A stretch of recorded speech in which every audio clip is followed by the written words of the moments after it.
बिहार की सियासत के कद्दावर नेता और लालू यादव के साथ सियासत में साथ साथ चलने वाले रघुवंश प्रसाद सिंह का राजधानी दिल्ली में निधन हो गया।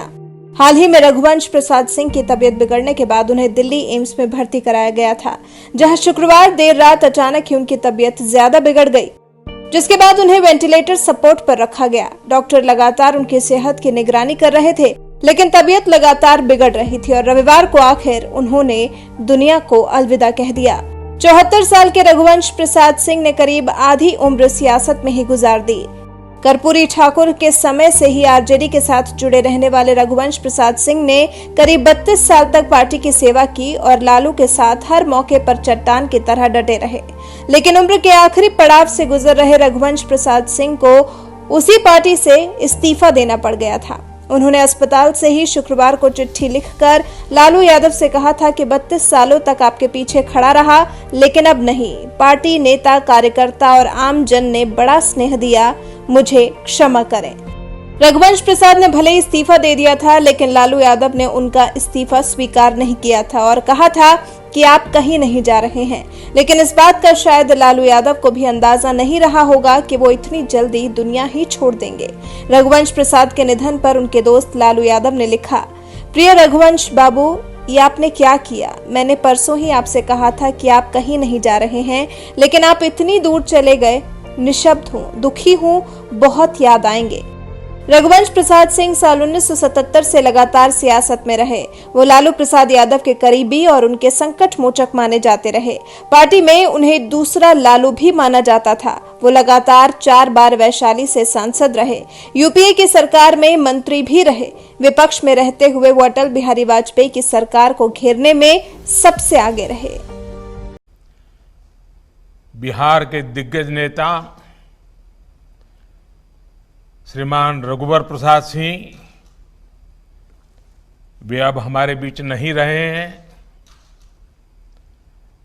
मैं उनको नमन करता हूं। रघुवंश बाबू के जाने से बिहार और देश की राजनीति में शून्य पैदा हुआ।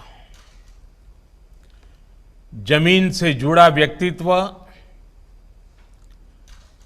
गरीबी को समझने वाला व्यक्तित्व, पूरा जीवन बिहार के संघर्ष में बिताया। जिस विचारधारा में वो पले बढ़े, जीवन भर उसको जीने का उन्होंने प्रयास किया। मैं जब भारतीय जनता पार्टी के संगठन के कार्यकर्ता के रूप में काम करता था, उस काल से मेरा उनका निकट परिचय रहा। अनेक टीवी डिबेट में काफी वाद विवाद, संघर्ष करते रहते थे हम लोग। बाद में वो केंद्रीय मंत्रिमंडल में थे यूपीए में। मैं गुजरात के मुख्यमंत्री के नाते भी उनके साथ लगातार संपर्क में रहता था, विकास के कामों को लेकर के। और पिछले 3-4 दिन से वे चर्चा में भी थे। उनके स्वास्थ्य लाभ के लिए मैं स्वयं भी चिंता करता था, लगातार जानकारियां लेता रहता था और मुझे लगता था कि बहुत ही जल्द ठीक होकर के वो वापस बिहार की सेवा में लग जाएंगे। लेकिन उनके भीतर एक मंथन भी चल रहा था। जिन आदर्शों को लेकर के चले थे, जिनके साथ चले थे, उनके साथ चलना अब उनके लिए संभव नहीं रहा था और मन पूरी तरह उस जद्दोजहद में था।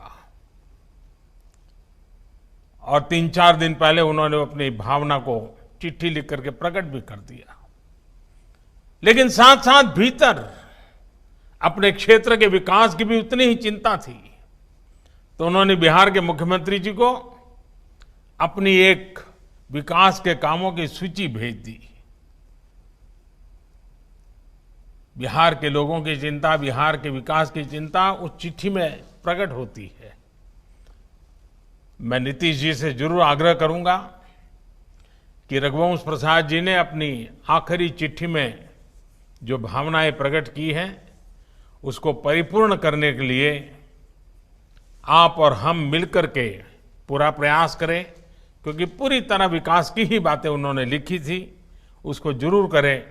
मैं फिर एक बार आज कार्यक्रम के प्रारंभ में ही श्रीमान रघुवंश प्रसाद जी से आदरपूर्वक श्रद्धांजलि देता हूं, उनको नमन करता हूं।